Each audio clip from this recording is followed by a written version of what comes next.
Alien trouble in the suburbs. In the small town of Jenny, Colorado, lived to themselves ordinary Americans. Housewives, policemen, cashiers, and retirees. But none of them knew that their world was about to be turned upside down. The main characters are two friends, Jimmy and Bobby. Jimmy is a fun-loving, slightly awkward guy with an unusual love of kebabs, and Bobby is his more serious but no less good-natured buddy. They had a joint project, investigating mysterious phenomena in the Longwood neighborhood. That is, they just kept looking for UFOs and recording all the suspicious lights in the sky. One day, late one night, on the farm of Eddie Fisher, a local farmer, something really happened. An unusual green light lit up in the sky, and immediately landed in the field. A small flying object that looked like a giant saucer, decorated with multicolored lights, and making an unimaginable noise. Jimmy and Bobby, of course, immediately rushed to the scene in Bobby's old Chevy. As they drove, their hearts were overflowing with emotion. "This is it! A chance to be famous!" thought Jimmy. "We need to get it all on camera!" pondered Bobby, holding an old video camera that he had accidentally left in the trunk. When they arrived, they saw something incredible. Standing around a farmer's field were two aliens about a little over a meter tall, with green leather suits and huge ears. Both aliens were absolutely unimaginably ridiculous. "Who are these people?" Jimmy asked, unable to contain his surprise. "It looks like they came for pizza," said Bobby, holding up the camera. "This must be an alien sign." It was at that moment that one of the aliens walked up to Jimmy and handed him a pizza. "You've got to try it. This is the best pizza in the universe," the alien said in strange but still understandable English. Jimmy opened his mouth, about to ask what kind of pizza it was, but noticed that its smell was not quite what he expected. The pizza smelled like something between rubber and what you'd normally find in a garbage can. "We come from the planet Picot and 7, the alien continued. "We are in search of the most delicious food in this galaxy. Mankind is famous for its pizza, but this pizza," he wrinkled his nose, "isn't quite what we expected." "Well, it's a regular margarita," Jimmy said. "I guess it's not the pizza here. It's the one Eddie Fisher had in his old oven." The alien nodded, but soon began surveying the place with a completely stunned expression on his face, as if he'd just discovered America. "You Earthlings seem to like very strange things," he said. "Do you have, what do you call it, seals? That's something we should try in the next phase. We've heard it's incredibly cute." Jimmy and Bobby looked at each other. "Listen, Bobby, why don't we invite them over to our house? I've got a couple of kitties right here. That must be cool for science." So the party with the aliens began. Bobby treated them to his favorite kebabs, and Jimmy showed the aliens his pets, two fluffy cats named Greta and Sherlock.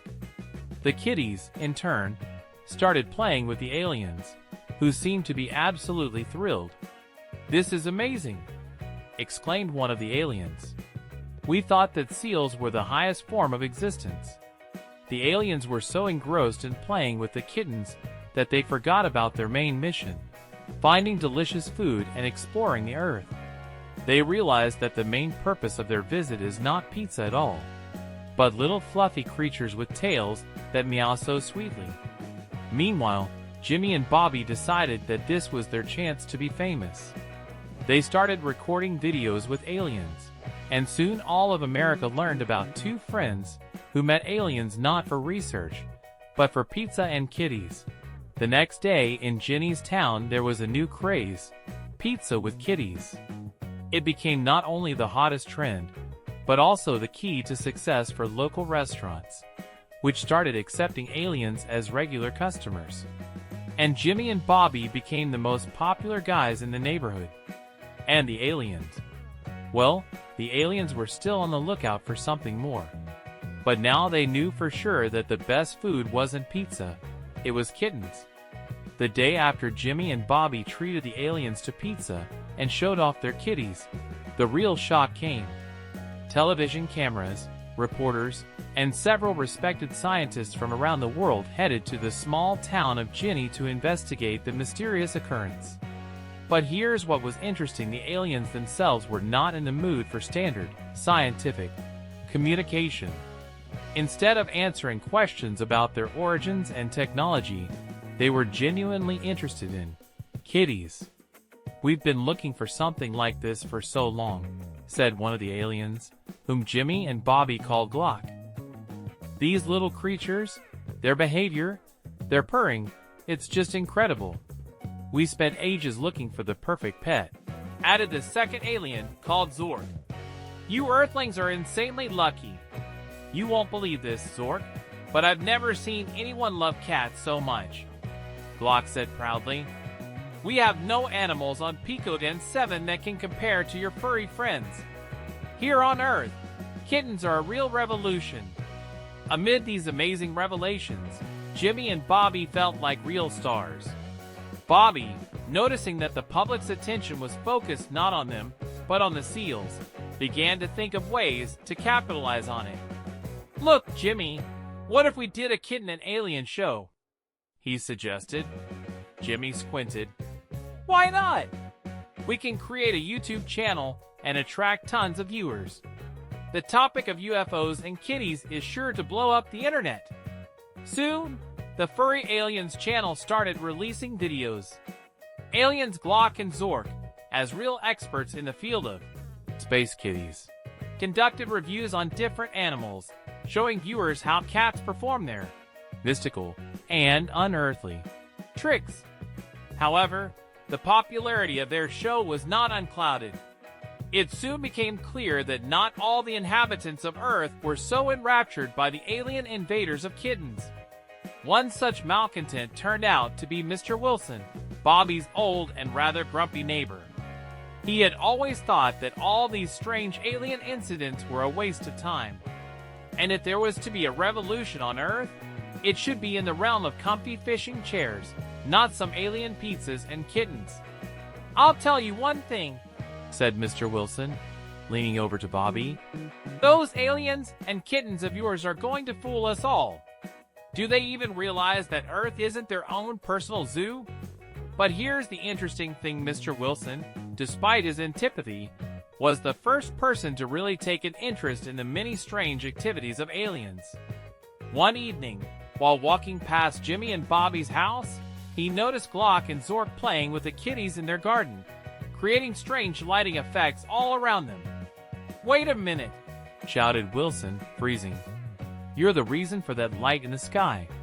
Do you have any other tricks up your sleeve? Where's my cell phone?" He jumped up and ran into the house.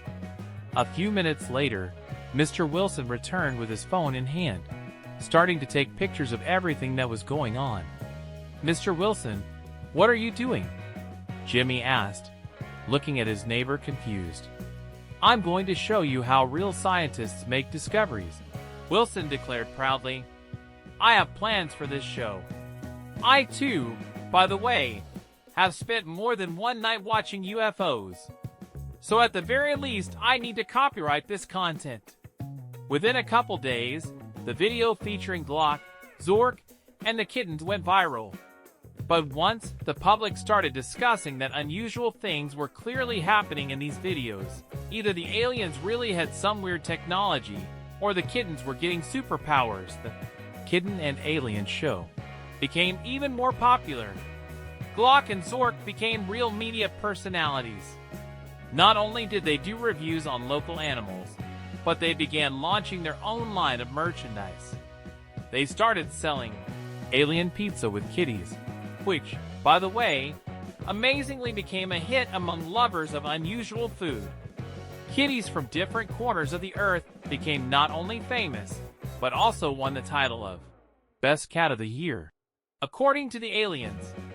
So one day, as Glock and Zork got ready to show the world a new space show, once again bringing a picture of them to the screen, Bobby, who was now an agent for their alien team, thought about the next step. What if we set up an entire network? Put the aliens at the forefront of the cutting-edge business plan.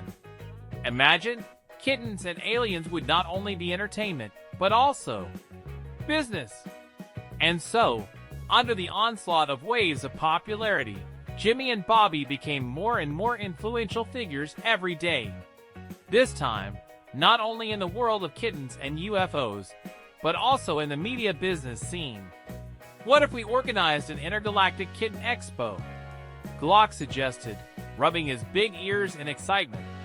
Zork, who was actually a big fan of all things kitten-related, immediately picked up on the idea. Genius! We'll bring in kitties from all over the world, and you, Jimmy, and you, Bobby, will introduce them like real owners. What city do you live in, by the way? Jenny, Jimmy replied, thinking with a smile that the Intergalactic Kitten Show could be not only an international, but also an intergalactic event. After all, if aliens can easily travel throughout the universe, then kitties would probably be honored in the farthest reaches of space. The idea began to develop at breakneck speed. The program took over not only Earth, but also space stations in orbit, and even the most remote planets of Picote and 7. Glock and Zork became the organizers of the biggest galactic event of the year, gathering participants from all over the world, and all over space, of course. They've already begun to work out the details how to get the best kittens from around Earth, and what alien technology can be used to make this show truly intergalactic. Meanwhile, Bobby and Jimmy were deciding how they would monetize the project, developing branded merchandise such as Space Kitty Drinkers, Space Additive Kitty Pizza, and even Space Cat Hair, all promised to lead to colossal profits. Jimmy, who was always enthusiastic about new ideas, came up with another clever marketing move. We could create alien kittens, he announced at one of the meetings. Figurines, toys, maybe even mobile games. Alien kittens are our future. Yes, yes, and they will fight Picotanian monsters and use UFOs as weapons. Bobby chimed in. But here's what came as a surprise to Jimmy and Bobby. Their plan to create a show and production caught the attention of a major corporation. Galactic Incorporated appeared on the horizon, a mega company specializing in technological developments and advanced entertainment. Soon they offered Bobby and Jimmy a really generous offer.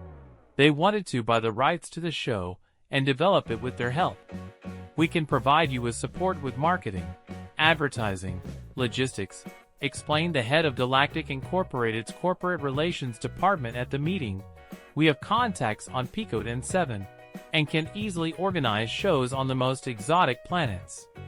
But despite the tempting offer, Jimmy and Bobby were determined to keep the project in their own hands. Everything they had experienced with kittens and aliens was far more valuable to them than money. We're not ready to sell our souls to corporations, Bobby said with a serious look. Seals and aliens are our culture, and it must remain independent. True. Jimmy supported him.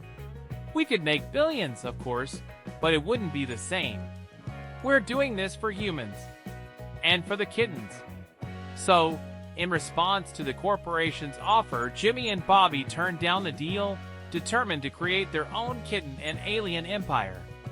Instead of following corporate standards, they launched a crowdfunding program, inviting fans from around the world to participate in supporting the project and receive exclusive merchandise, such as t-shirts featuring kittens and alien creatures, as well as unique pet accessories. At this time on Picote N7, the aliens were working on a new invention, the Galactic Mercotherapist. It was a technology that allowed humans and aliens from different planets to enjoy interacting with kitties through virtual reality. Glock and Zork assured everyone that this technology would help even the busiest of people make time for kitties, which they believed would solve many problems on their planet. With each passing day, the Kittens and Aliens show became more and more popular. Soon the Intergalactic Kitten Show was held, which turned out to be quite a spectacle. Kitties from all corners of the Earth and even from other planets participated in the competition, which included such challenges as Galactic Kitten Pizza, Best Per Sound, and Fluffiest Tail in the Galaxy. The most unexpected moment of the show was the appearance of Sirius 3, the legendary space cat, who was known for his ability to teleport from one end of the galaxy to the other. He became an absolute favorite among the audience, and his displays became the main event of the exhibition. But the most interesting things were happening behind the scenes. Glock and Zork continued to experiment with kittens and alien technology. One day, they announced that they had found a way to make kittens immortal, using quantum technology and mysterious energy fields. Of course, no one knew exactly how it worked, but that was the appeal of their ideas. Soon this news blew up the news channels, and everything related to kitties, aliens, and mystical technology hit the trends again. Aliens became the new trend and kittens became a symbol of galactic harmony. Jimmy and Bobby became incredibly influential figures, and the town Ginny lived in became the kitty and alien capital of the world. Tourists started coming from all over the world to see the kittens, to be part of the show, and to feel the atmosphere of cosmic fun. Thus continued the story of how two ordinary guys, Jimmy and Bobby, with the help of aliens and kittens, not only changed their lives, but also turned the world of entertainment and technology upside down. But most importantly, they realized, life is not just about work and technology. Life is kittens, laughter, and the eternal wonder of what can happen when fantasy meets reality. And so ends the story of Jimmy, Bobby, and their alien friends. Sure, their journeys and ideas continued, but who knows what else might happen in this wonderful world where kittens and aliens reign supreme on a pedestal.